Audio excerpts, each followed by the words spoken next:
Spongebob Squarepants The Cosmic Shake is a sequel to Battle to Bikini Bottom that we never knew we needed, but are so glad that we have. I'm Katie, and I'll be guiding you through everything you need to know about the game so that you can decide if you'd like to buy it or not. If you're looking for a challenging platformer that you'll be playing for the next month because it's so difficult, this is not your game. I'd say The Cosmic Shake is a great 10 to 20 hour game that you could quickly finish in one long sitting, but it also comes with loads of hidden extras, hidden trophy missions, just general areas of the map that you can go and explore that will expand your gameplay time by plenty. Combat is pretty boring and repetitive, but as someone who's a bit of a story gal myself and not exactly a fan of combat, this is exactly what I wanted. Sometimes it's nice just to have a game that you don't have to stress about. It's also really nice sometimes to have villains that are pretty easy to actually get, especially if you're not overly good at the combat area. The game also acknowledges long-time memes of the popular TV series, and you'll find yourself laughing at the addition of some of the most well-known pop culture references of the show, my favourite being the abundance of handsome Squidward pictures that you can see all around the set when you go through the second portal. Each level is whimsical, the storyline is true to SpongeBob humour, and there's tons to do.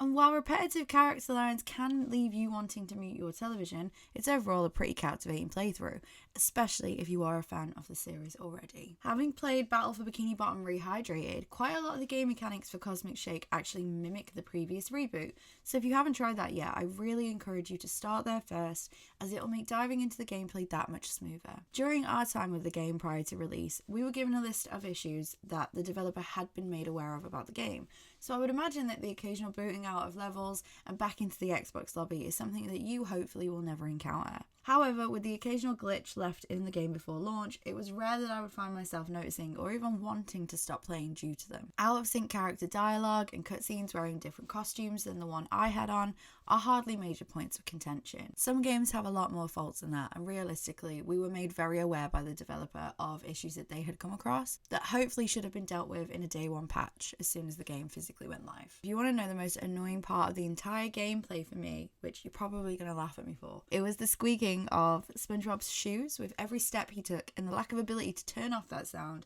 without affecting the other gameplay noises.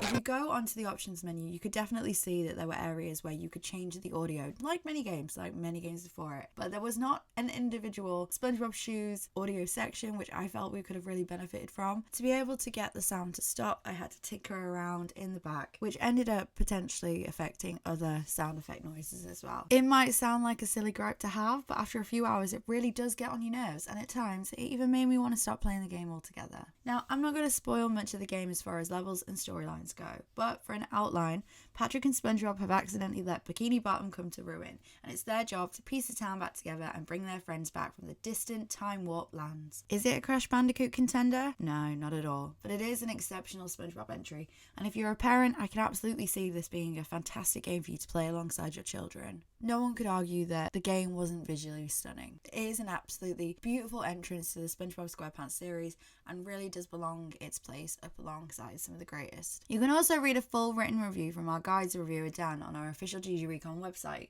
who gave the game a 3 out of 5. I'll have that link in the description below, but if you've watched it this far, you won't be shocked by my rating, which is actually a 5 out of 5.